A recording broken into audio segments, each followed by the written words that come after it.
Okay, the meeting's now being recorded. I'll take roll real quick.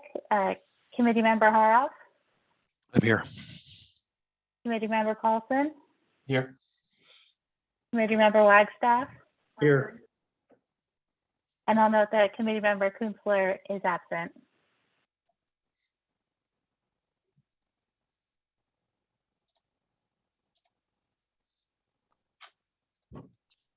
Daniel, I have my presentation and I'm happy to start, unless you'd like to give some introductions or. Oh, you're muted, Daniel. Yeah, I'm muted. I thought I unmuted that before. I was trying to send my screen over to my other. You can hear me now though, right? Yes, yes. Okay. There, my screen's in front of me, so I'm talking to the screen. So welcome everybody. This is my first time at the, working with the steering committee. I know Andy's been working at this for a while. Dan's normally partakes in this as well with us. We have a weekly call-in meeting, which I think is today, correct, Andy? Yes. Yeah, so, and with that, Lauren and Rachel are on the call. And with that, I think I'll turn it over to Andy. I think he has a presentation for us. I do. Thank you. Thank you, Daniel. As Daniel mentioned, we have Rachel and Lauren with us today. Rachel has been the mastermind for a lot of the architecture of our website and our mapping exercise that we'll look at today. And Lauren has provided a whole lot of content. Hi, Dan. Welcome. Sorry about being tardy. Thank you for getting started, Andy. Sure. You're right on time. We're just starting the presentation now.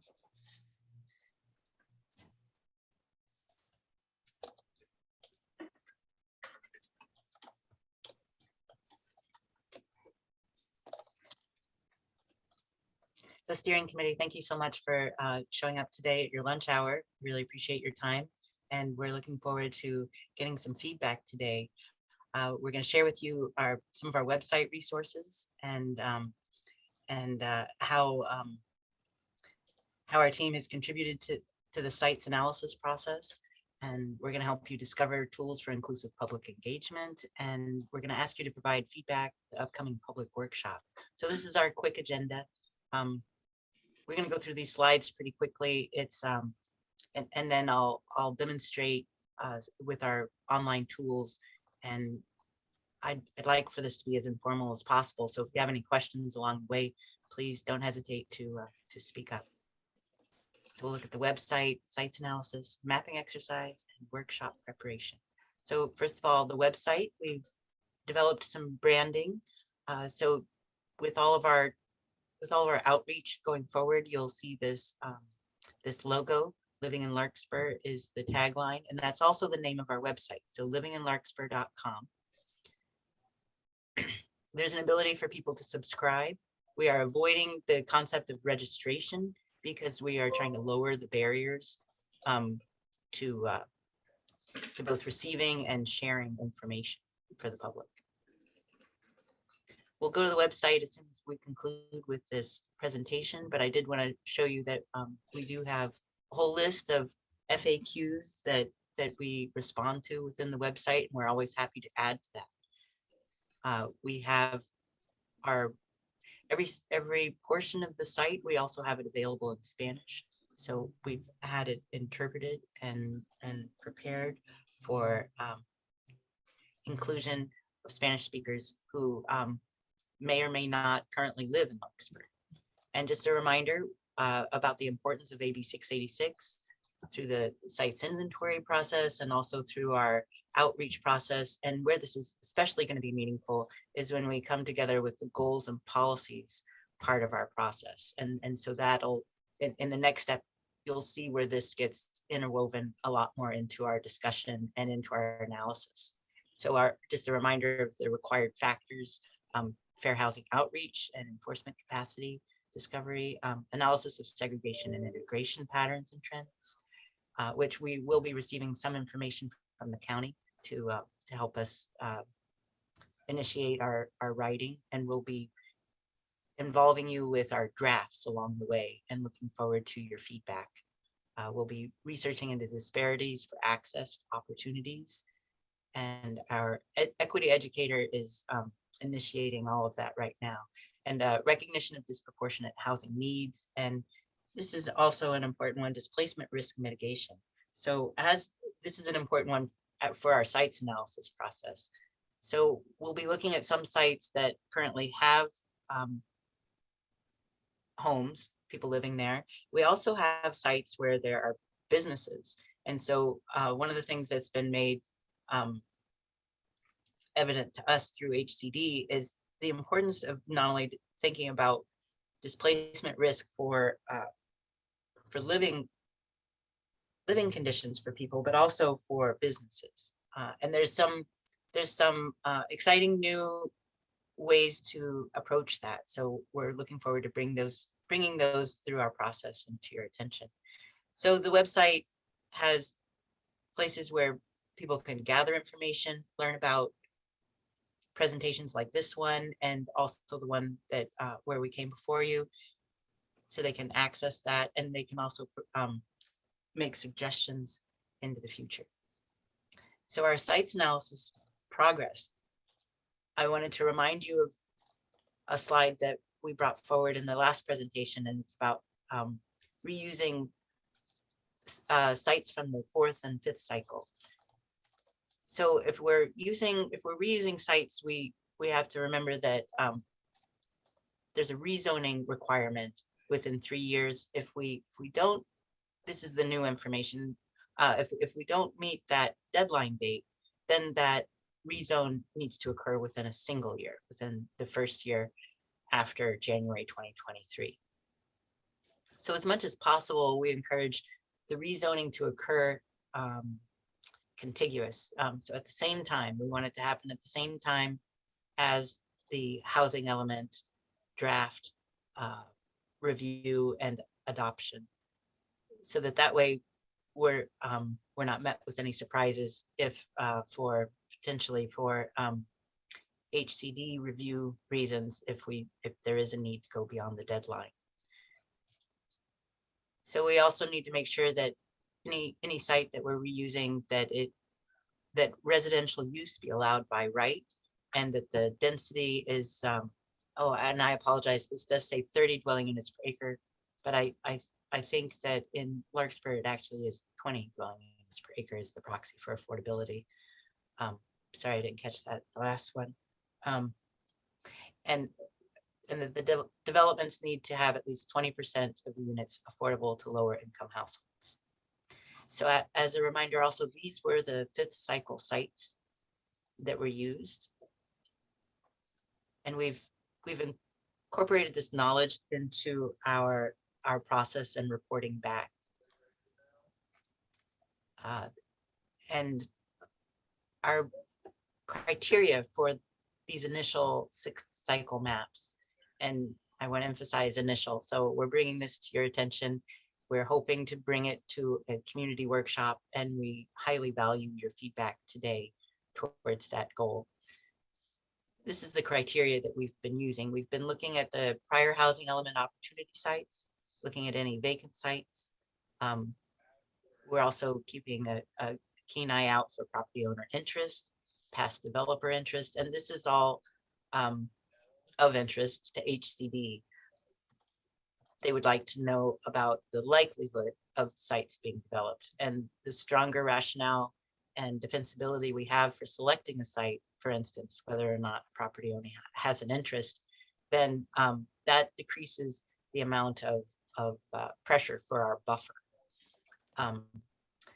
We also have been making sure that any site we select has good street access, and we've been considering possible office conversion to residential and proximity to amenities.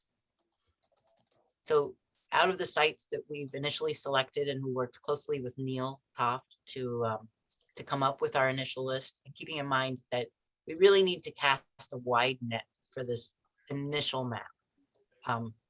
The wider the net, the more flexibility we'll have for maybe some sites to drop off. For instance, if there's a property owner who really has no interest, or if we discover that there's a long lease that couldn't be broken within this 8-year cycle in a reasonable way.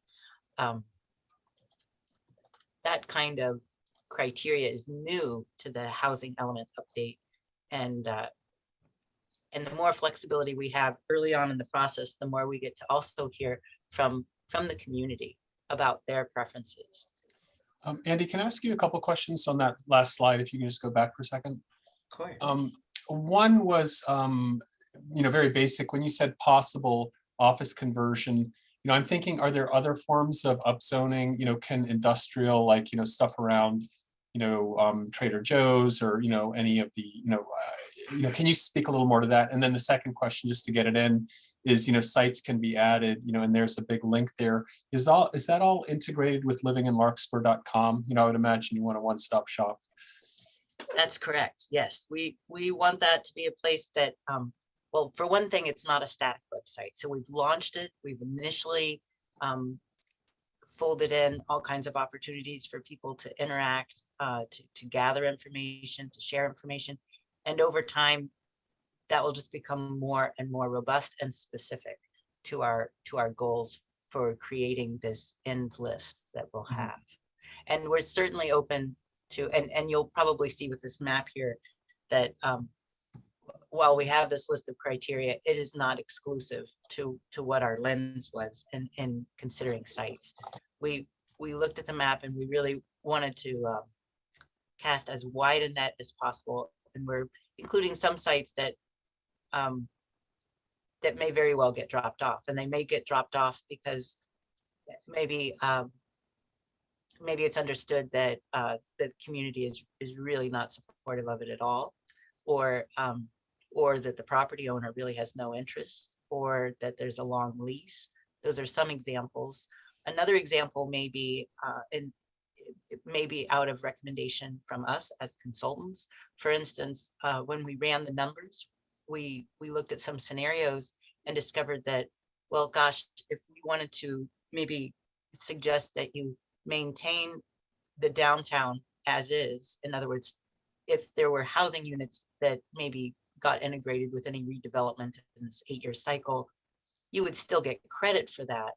But maybe we don't include it in an opportunity list and then try to incentivize that redevelopment in your downtown for this cycle. Maybe instead there's a better strategy to consider that kind of development in Larkspur Landing in more than the one site where it's obviously been discussed for a very long time.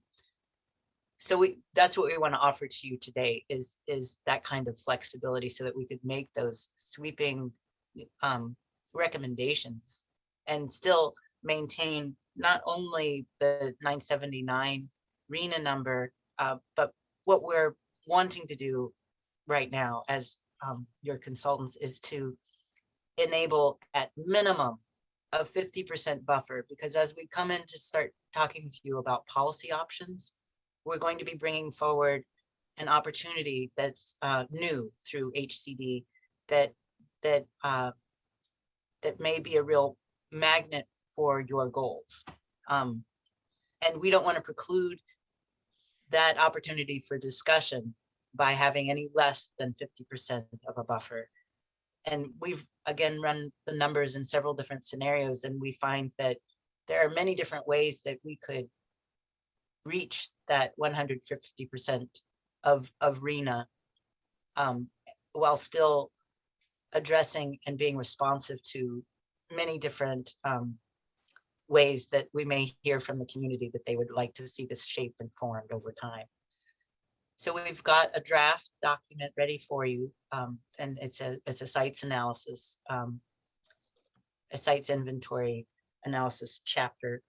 We're calling it an appendix to the housing element, and that's one of the ways that we're wanting to make this process very transparent as we draft different sections of the housing element. We want to make that available on the website for the public to view and comment. And when they comment, the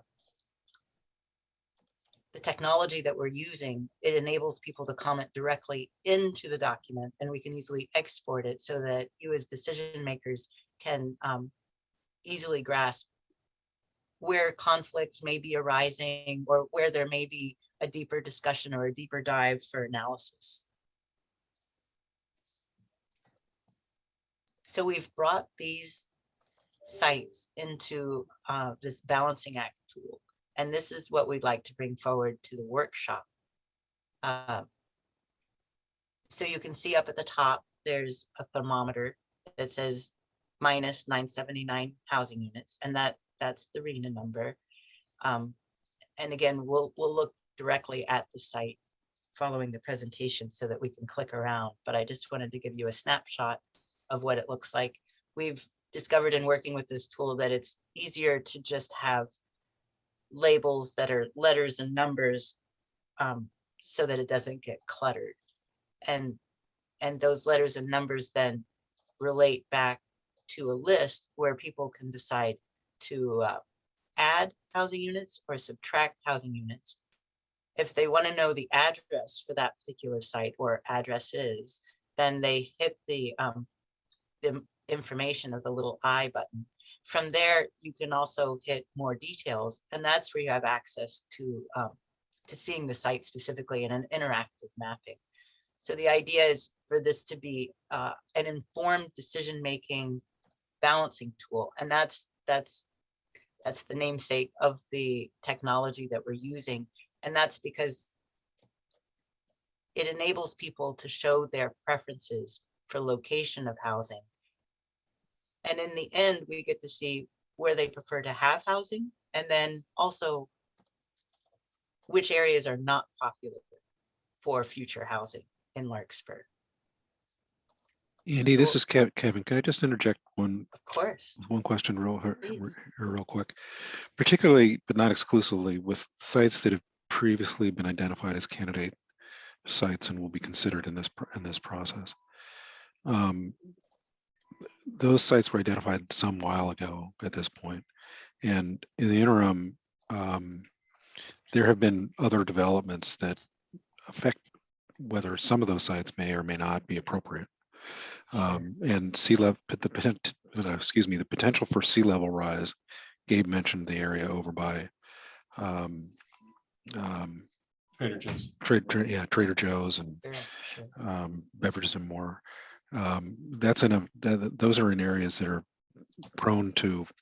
already prone to flooding, and will become more prone to flooding as sea level rise concerns become more imminent. Same thing with the wildfire risk issues.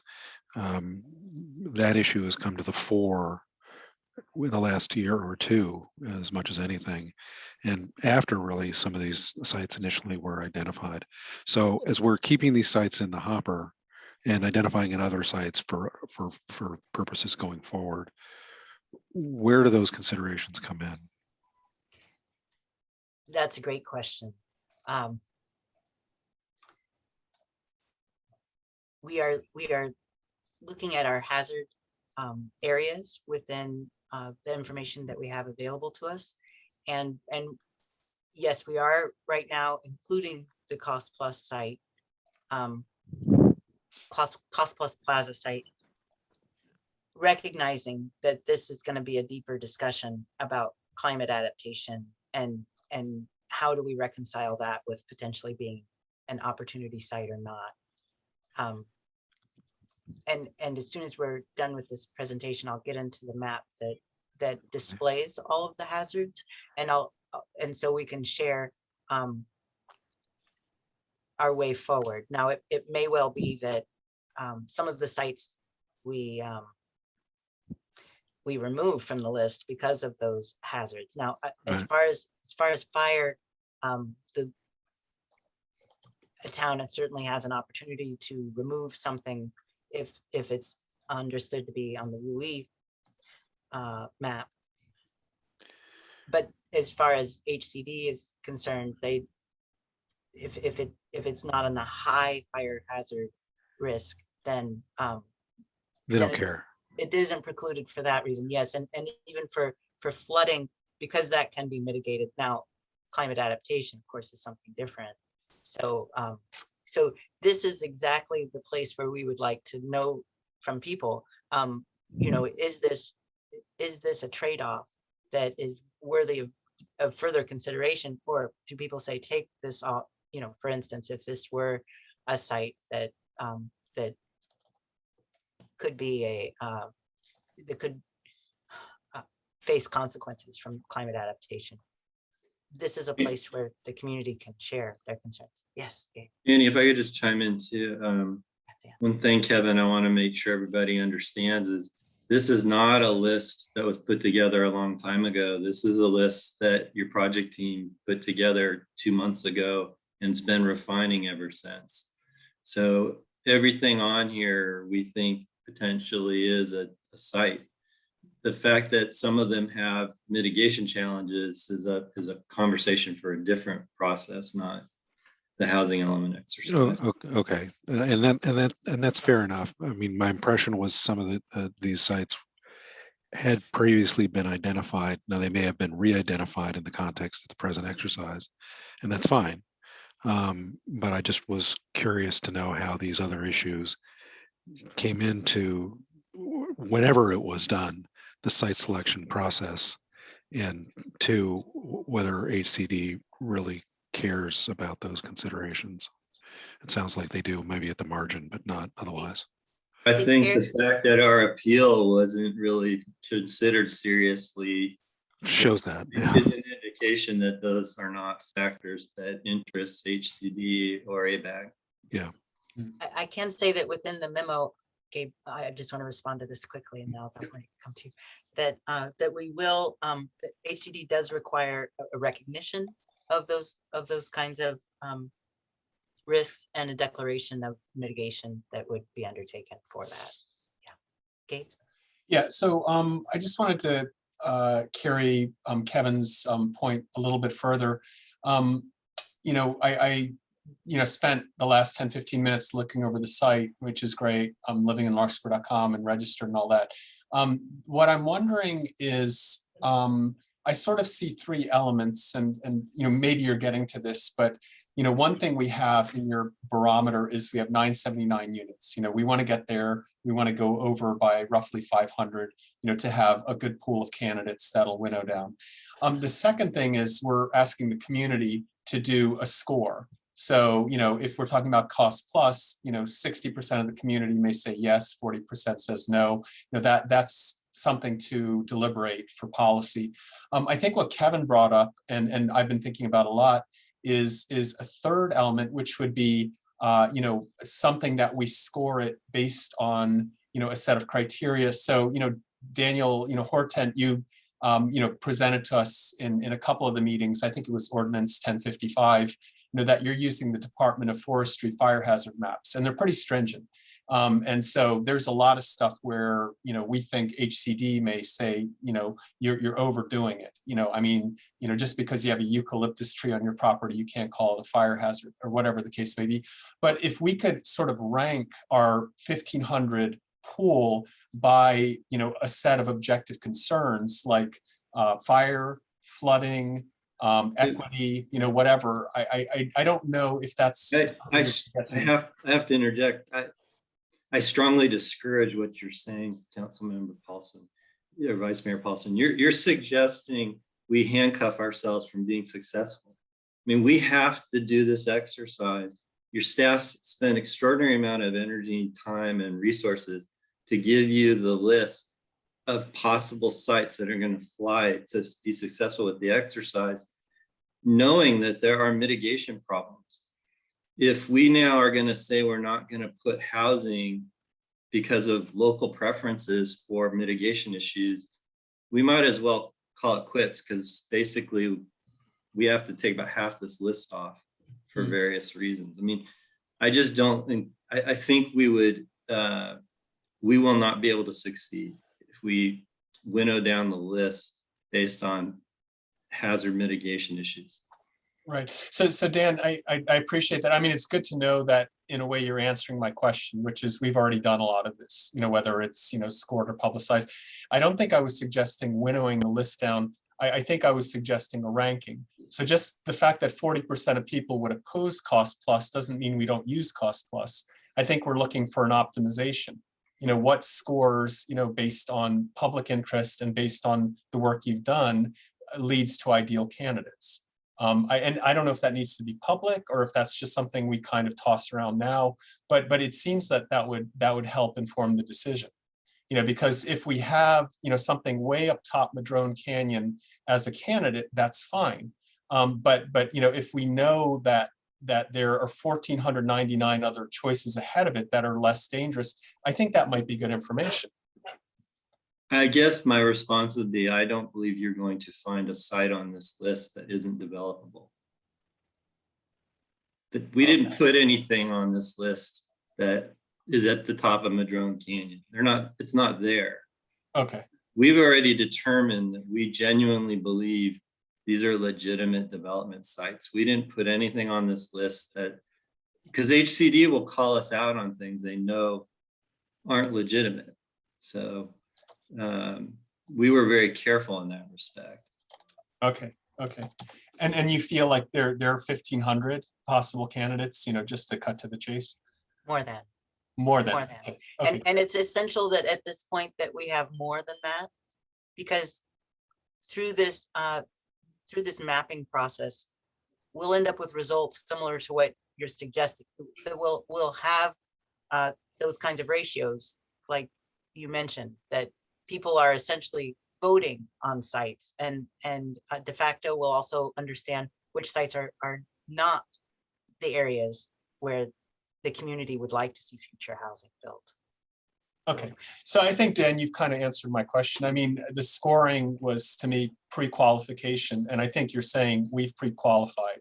So we're not putting into the pool sites that, Kevin might have been saying are going to get flooded, at the next, big, tidal, king tide, or burned down up in the top of Madrone Canyon.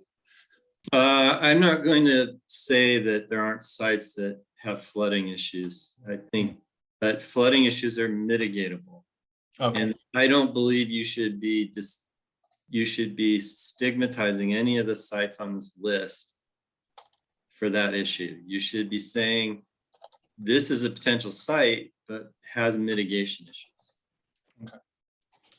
And I think, again, we were very clear with ABAG and by extension HCD that they were forcing us into an exercise that was going to result in the identification of properties that have significant mitigation issues. And we told them that, and they said that's okay by rejecting our appeal. Also, Gabe, I think sea level rise is something that we're going to have to deal with at some point, or we're going to lose a lot of housing elements that are already here. It's almost a different issue. Okay. Yeah, that's very helpful. Okay, thank you. Discussion. I appreciate everybody's input. And now, as we prepare ourselves for this public workshop, these are exactly the kinds of questions that we could anticipate being brought up at our public workshop. And Yeah. As we introduce it to the public, we will begin with a little bit something similar to what we had at our introduction at our last meeting. It'll be briefer than that, and we will guide people back to the website if they want to understand it more in depth, if they are maybe new to the process. But we want to make sure that our process is inviting and engaging to people with all levels of experience of what it is to affect this kind of policy. And that goes back to the AB 686 and affirmatively furthering fair housing.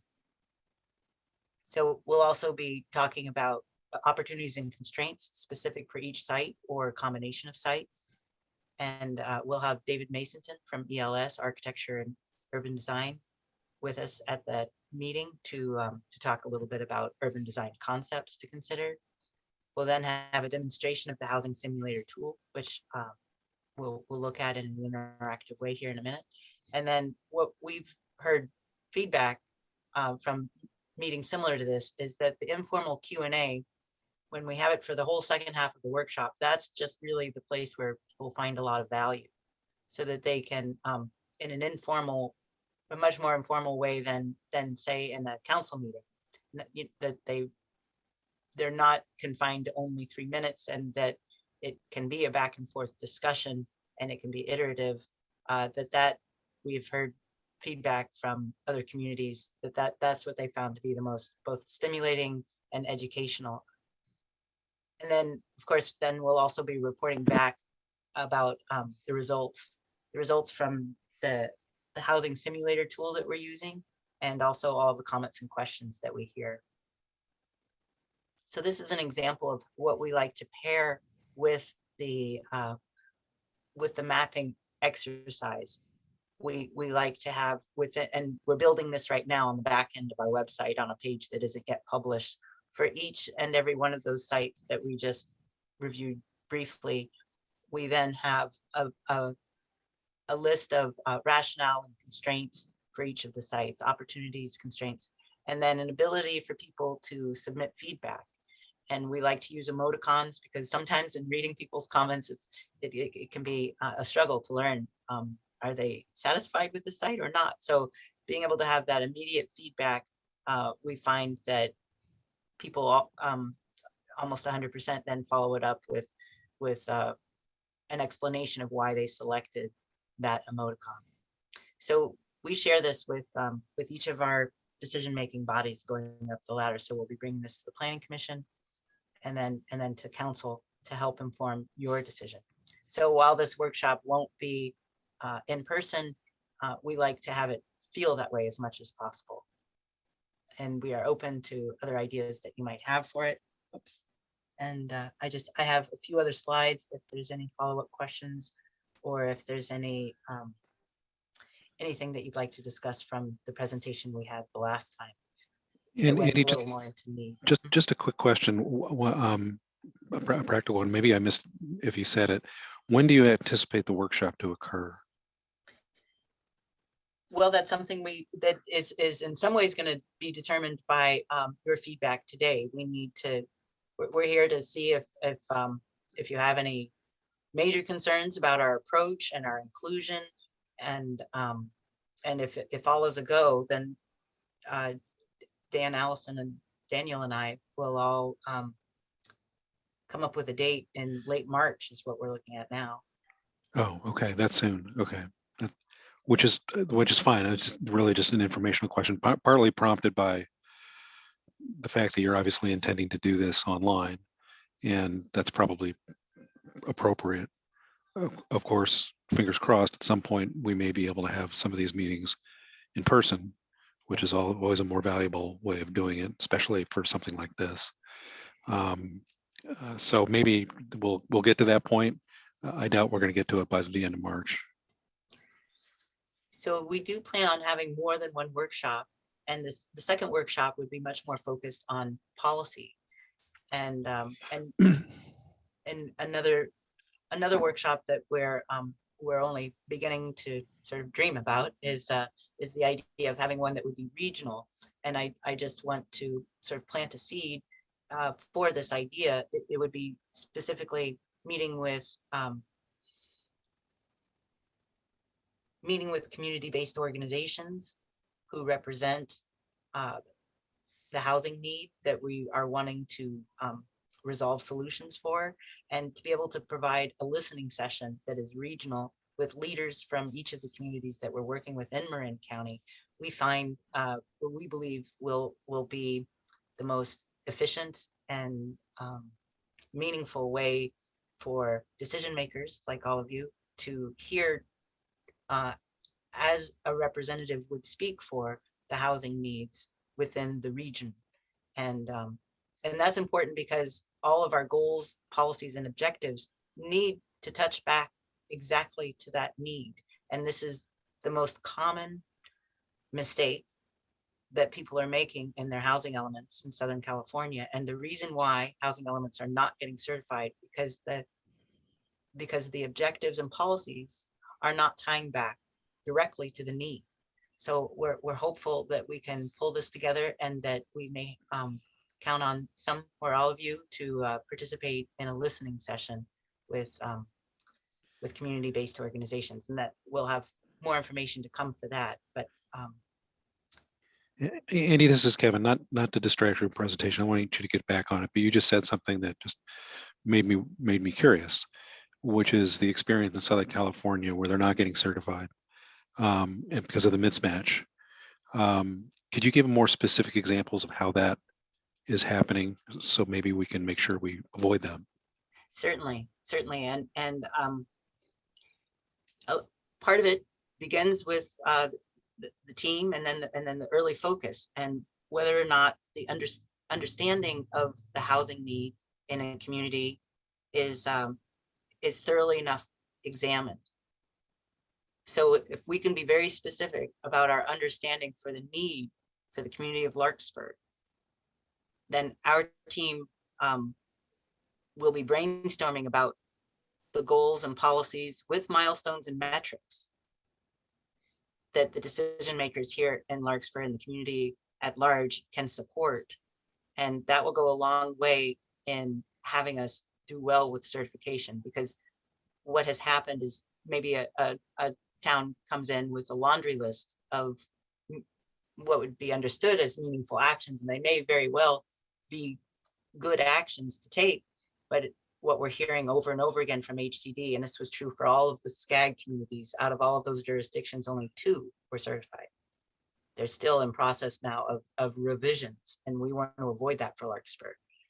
And our best approach to avoid that is to get very serious about understanding the need, so that as we brainstorm about our meaningful actions, that it's not just a laundry list of great actions, it's a concise list with metrics and milestones that connect back to a truly understood need about your community and the housing needs. Okay, good. That's a helpful answer. Thank you for that. My pleasure. Thank you for the question.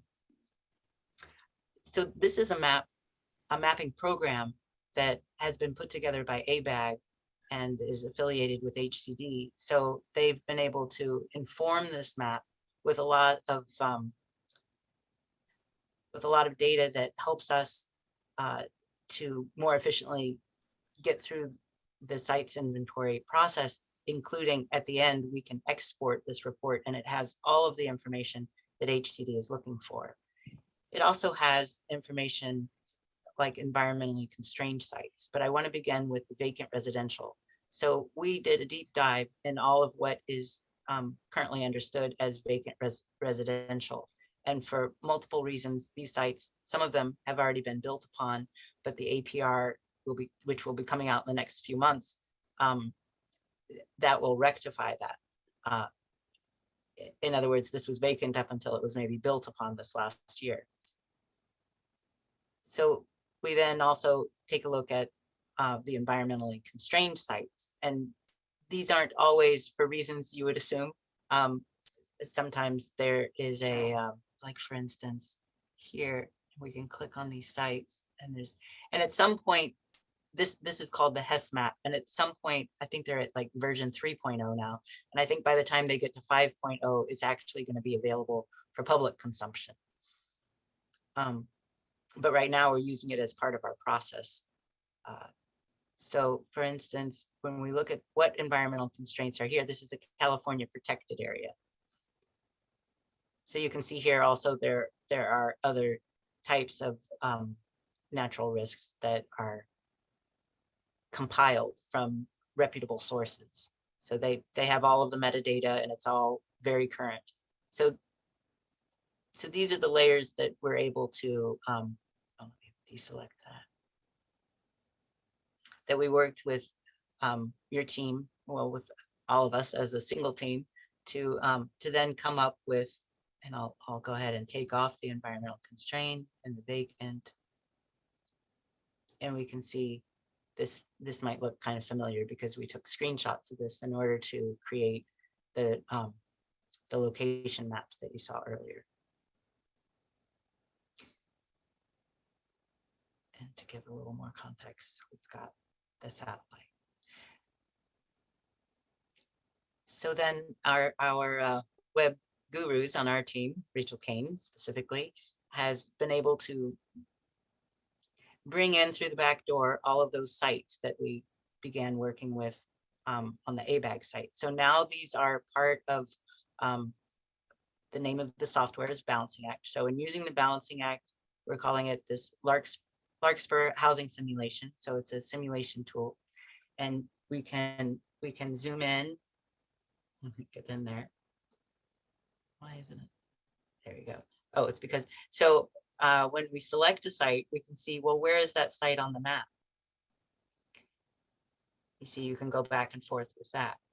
You can, this comment box is open because I hit that button right there. And as I mentioned before, we can hit this button and we can see the address. Beyond that, we can open this up.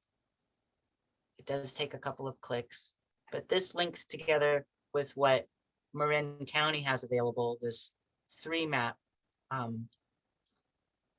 It's pretty neat to be able to really feel like you understand where that site is if there was any question. Let me just get back.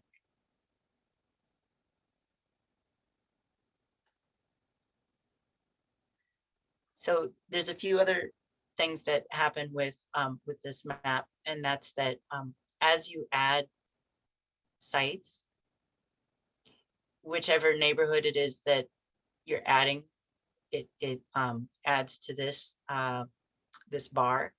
And then if I were to add according to, you can again go back and forth to make sure it's the site that you are intending. And as we add housing units to any individual site, then what happens is it gets darker. So for instance, if somebody wanted to add housing units there, then that site darkens, so that as you look at the bigger picture, you can see where the density of the housing units are that you would recommend.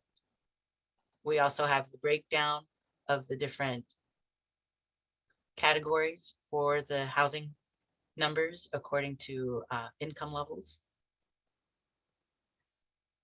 And Rachel has done a great job of also describing a little bit more about how to use the site. And we're, of course, always open to any feedback that you might have. So one opportunity may be, if it's okay with Dan, that we could share with you the preview for this. And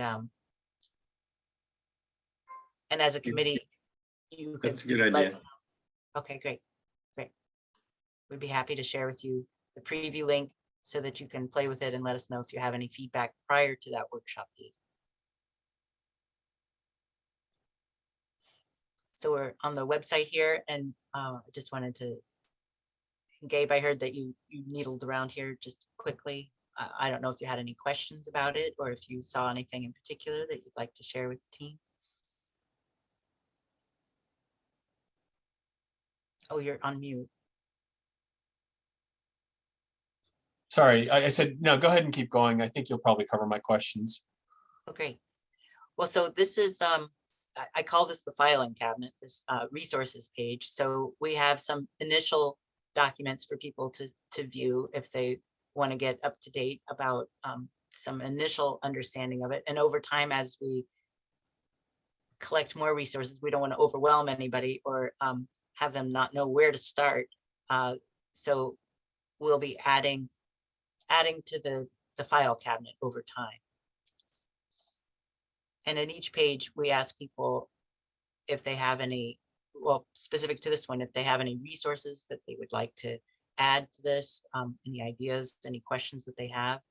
This is again encouraging people to subscribe, and that's important because then we are able to communicate back to them. So when we make changes to the website, when we have new ways to interact, we can announce that to everybody.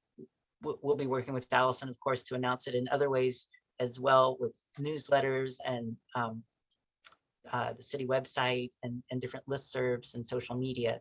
But having that direct communication with people who we know are especially involved and engaged and interested in learning more is certainly helpful.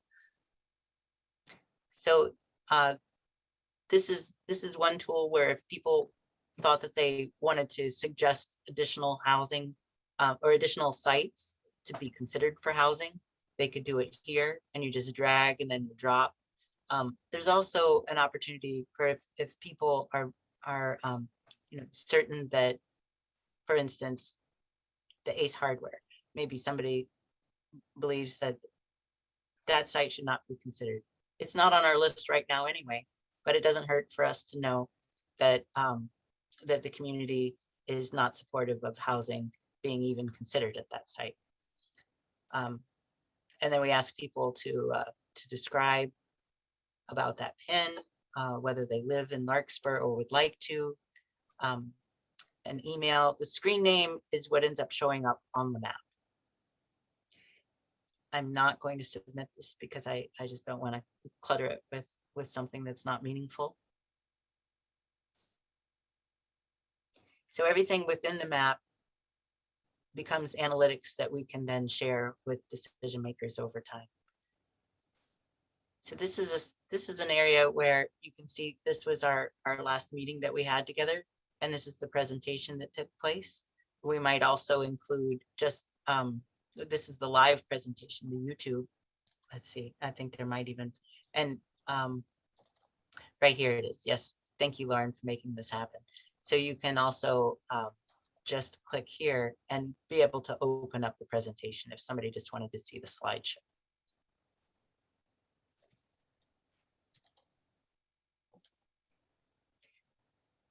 We have a community forum, and we have several prompts that we're going to be changing over time.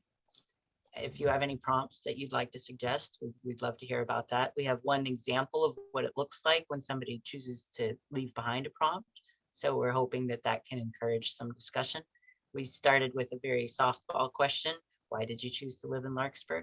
But this is also something that's going to help us to be able to tell the story. And that's another piece that's very important to HCD as we put together the second chapter of the housing element, which takes together all of that data that we began showing you at our last meeting and synthesizes it into a story.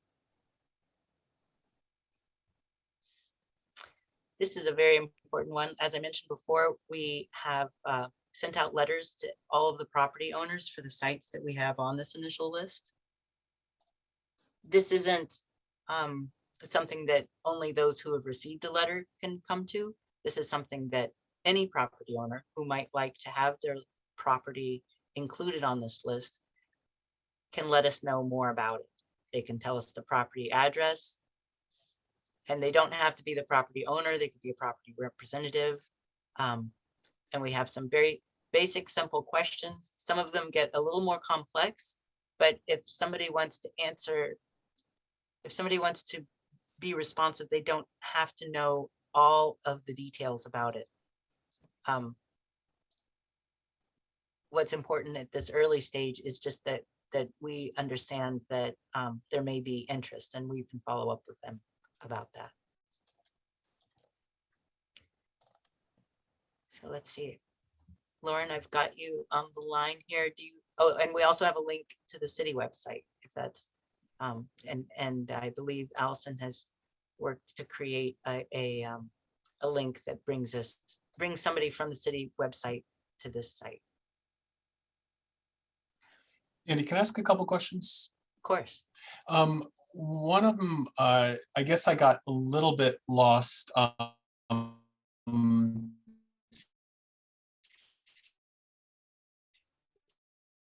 You know, you had the Hess, A bag, and then you had the, the first question is, are those are not currently posted in the Living in Larkspur site, right? The drag and drop is the only one that is. So let me show. So this one is on the website. Okay, where do you want housing to be? And where, that's from maps. Okay, you go to home and then you go to Drag and drop. Oh, okay, got it. Okay, thank you. Okay, so that one is there. And then the A balancing and the Hess, do you intend to put those up? Well, this one we intend to put on at the same time as our workshop. So that Okay. those, yeah. So if somebody wants to use this tool and they want instructions on how to use it, they can either attend the workshop, or like we just opened up the presentation, somebody could just download the presentation afterwards if they would rather not attend. Okay, And as far as the HES tool, this tool is not yet ready for public consumption, Okay. but they're working towards it. And we want it to be as informed as possible so that when that does happen, it's indicative of what Larkspur would like to have available. okay, great. And then the other question, is the site built to be ADA compliant, your website? That's a great question. And we did a soft launch, and we are now, that was going to be on our agenda today with staff for each of our photos. Is that what you mean? So that as you scroll over the photo, there would be a description?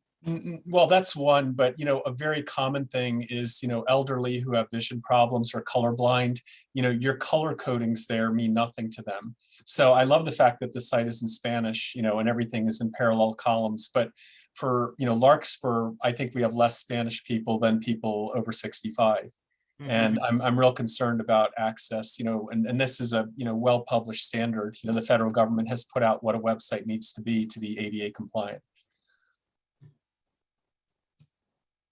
Well, we'll look into that. I know that in working with Engagement HQ, that's something that they've integrated, but we'll make sure of that.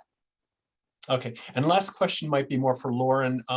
I'm really appreciative of the promotion that you seem to be, building into this service. So, we have all kinds of surveys, and we don't always get engagement, or I don't know. I mean, I think really promulgating this to the community and getting people interested in having them fill it out. So I'm assuming that's part of the outreach, and I'm wondering what role site analytics play into that.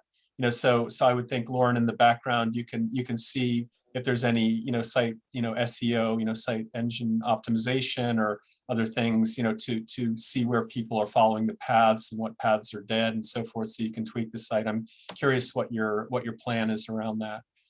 Yeah, I know a little bit. Rachel, who I think is still on the line, she definitely handles some of the more complex back end details, but I can say that the EHQ, the platform that the website is hosted on, does have pretty robust analytical systems. We can see the site views and where people are coming from, and definitely share that with you as well throughout the process.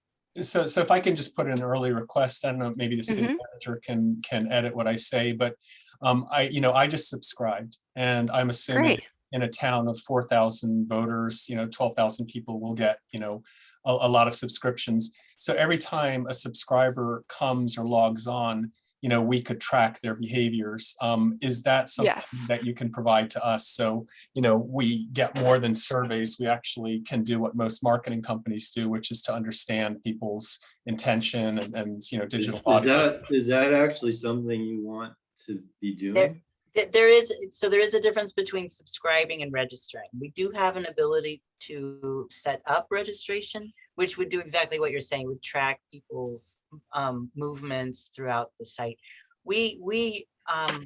Our best practices is to not enable registration, to give people some amount of privacy so that they can elect to share with us their email address, and we can push out invitations for when there's new things to do on the website.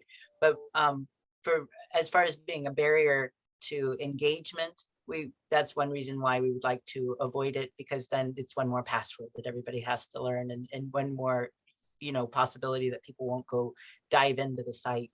And then the other one is like what Dan's question was intimating, that we don't necessarily want to track.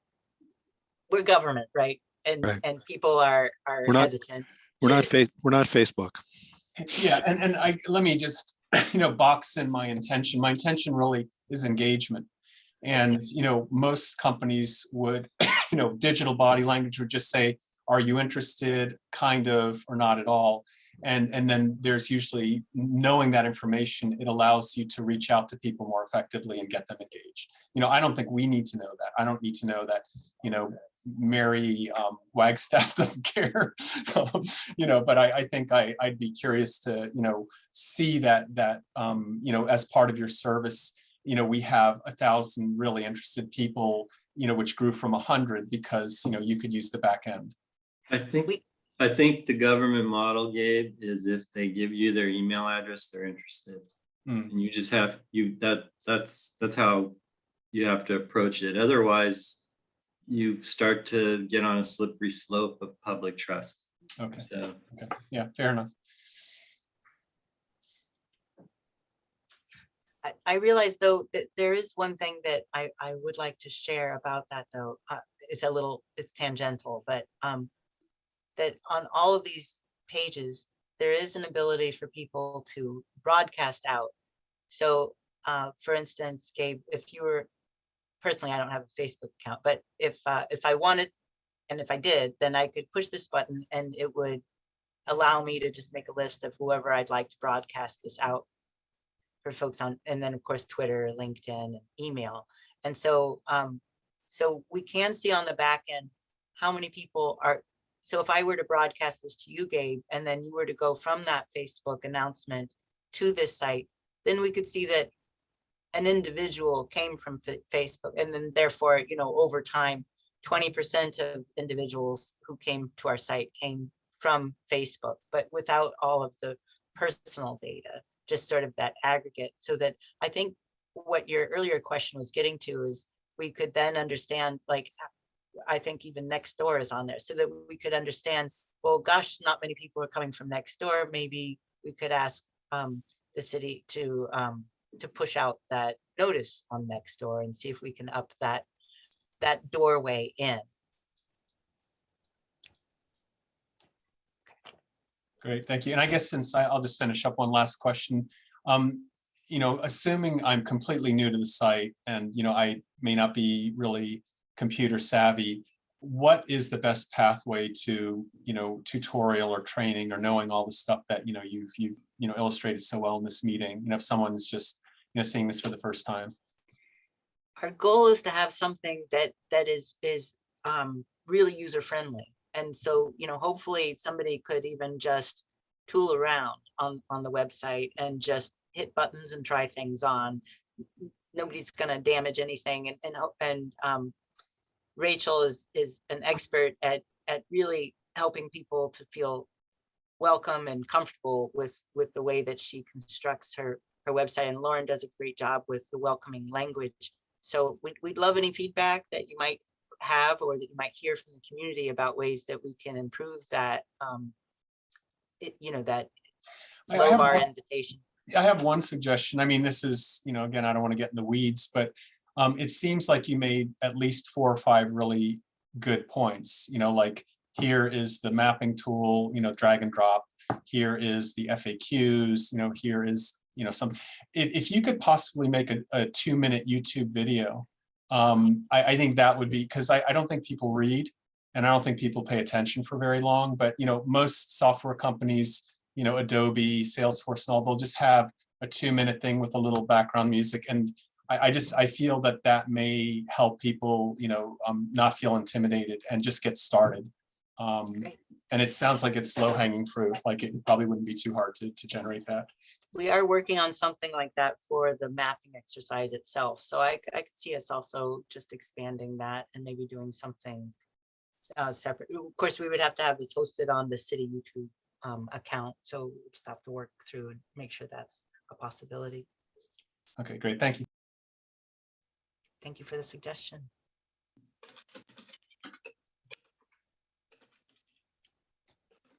Any other questions or comments?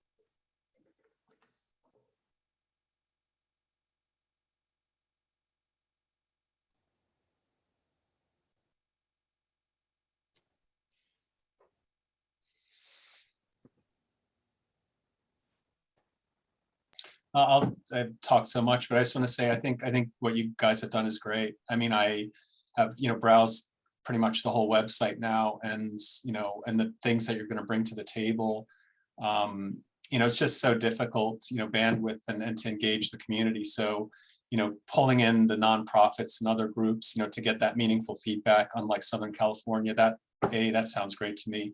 Having a usable, say ADA compliant, easy to follow website, that sounds great. I mean, as a council member, I would love to be able to, there are 20 neighborhoods I interact with, so say Rose Lane or, somewhere in Greenbrae Hills, just to say to the NRG groups I work with, here's something going on, and be happy to, I think you've given sort of a good platform for us to just, get people engaged, and then, the process is something you've developed. We don't actually have to do any workshops or anything, just, it's a reference point when you get an email or something like that. So thank you. Thank you for that feedback.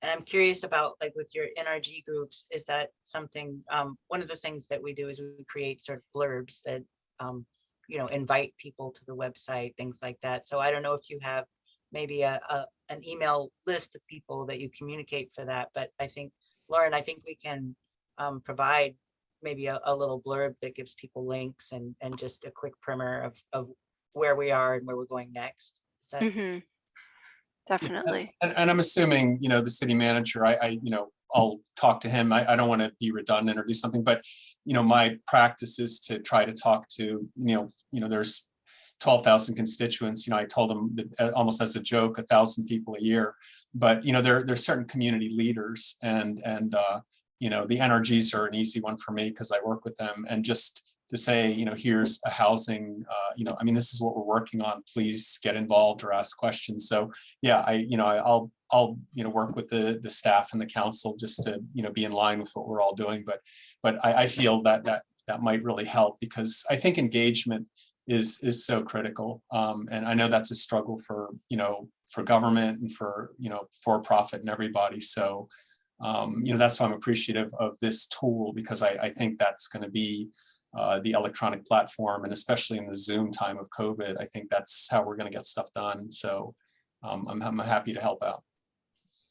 well, increasing our numbers is hugely paramount to the success for next steps. So we really value your willingness to broadcast this information out and engage and welcome as many people as possible. We had 30 pages of community input when we went to Fairfax with our sites inventory list, and I think that really galvanized and helped the council to feel confident about their selection of sites. And we'd love to exceed that number in Larkspur. That'd be great.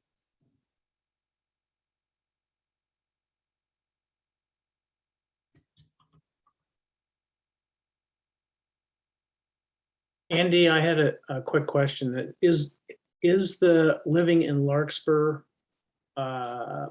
publicly launched now or not? Because I haven't seen anything, honestly. We've done a soft launch. We've wanted to make sure that there was no sort of dangling sentence or something that was not quite as we would want it. And I think we also wanted to check in with this committee before we send out the big launch, I guess. Yeah, because I think a lot of people would be interested, and I don't know anybody personally who has found it. Well, we hope that you'll help us spread the word, but I do think that there is going to be a bigger launch from the city as well, a bigger push. Thanks. Thank you.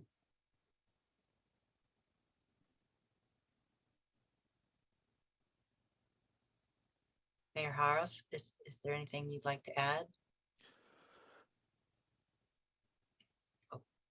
No, not in particular. I mean, it's all very impressive. I'm not the most technologically savvy person in the world, and so it's a bit intimidating. And I do worry, and this kind of goes back to Gabe's comment a little while ago about paying attention to ADA issues. Just as we roll things out, be mindful that we do have a somewhat older demographic in our community overall. who may be even as well designed as the website may be, may find it visually and technically complicated, and therefore intimidating, and therefore not usable to some folks. So I don't know how to deal with that, because it's kind of an inherent feature of this kind of an approach. But just to be mindful that there is that demographic in our community. Thank you for that reminder. We can also reach out to the library. We could also make something available that's in paper form that asks people to prioritize sites. And while that might not be the same information, it could be valuable companion information. Yeah, I think that give some more thought to that, because I'm confident that there are people in our community that feel more comfortable with a piece of paper in their hand rather than a mouse. I agree with you, Kevin. I think that would be really important. Well, maybe we could even work on a mailer. We'll talk with city staff about that.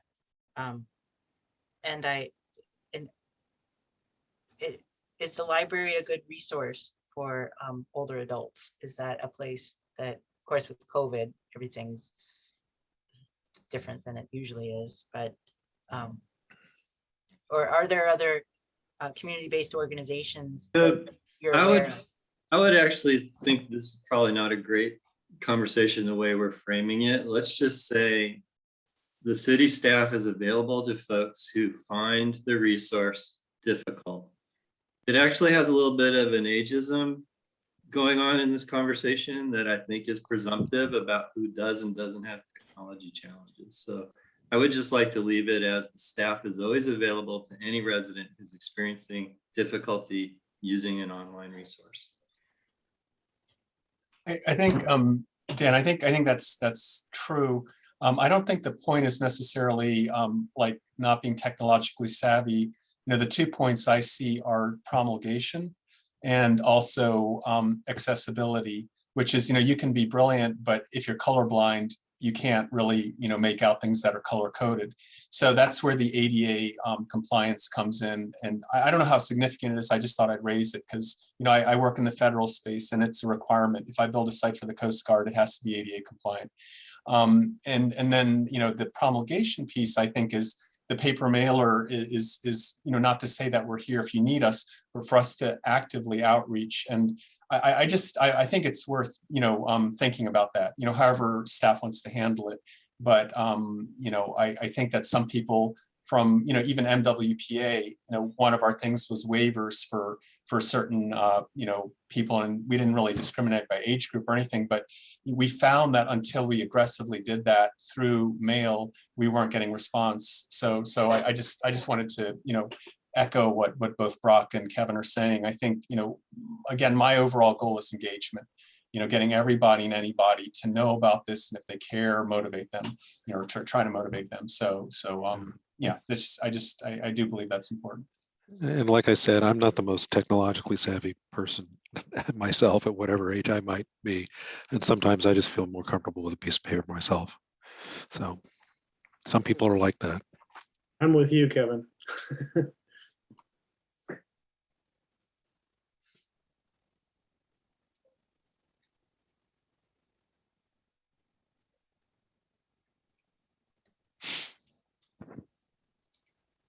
Well, I think that concludes our presentation. If there aren't any comments or questions, Dan, I guess maybe do you want to see us out? Well, you know, this is a pretty exciting process to start. It's frustrating in some respects. It's exciting in others. And now's the time to start telling everybody you can to go to the website and sign up. That's about it. We'll start our promotion too. And look forward to working out the logistics of that first workshop.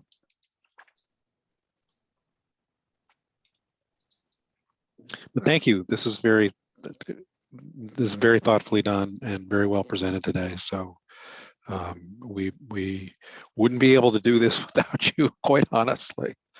I don't think anybody would, and apparently the folks in Southern California didn't. So Yeah, I'd like to echo that almost metaphorically, Andy. I think the first time we talked, you were like in a dark cave in Holland or something. That's And, now you're like on a bright mountain in Marin. And I feel that's been the trajectory of this process. I'm impressed with, the efficiencies, and also the thoughtfulness and want to thank the city manager too. It seems like you guys have done a lot of work, and Daniel, I can see now that, gathering this content was as important as formatting it electronically. So yeah, thank absolutely. you guys so much. Andy, I missed the beginning. Is the person in the audience one of your colleagues? Yes. Otherwise, okay, so we don't have any public comment. Okay, Was this a notice meeting? it was. Yeah, your meetings will all be Brown Act compliant. And that's because we got four members of the city total. It's been our practice with respect to the general plan update meeting, so we thought we'd continue that practice. And it's fine. It's desirable. I just didn't know whether that was required or that's just something we're doing. It's more something we're doing. Yeah. Okay. But I Good. think we can go ahead and adjourn by acclamation.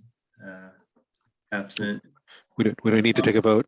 Thanks, So, everyone. That was thank you. well worth the meeting. And Dan, All right. can I give you a quick call, Dan Schwartz, a quick call, and once we conclude, Sure. just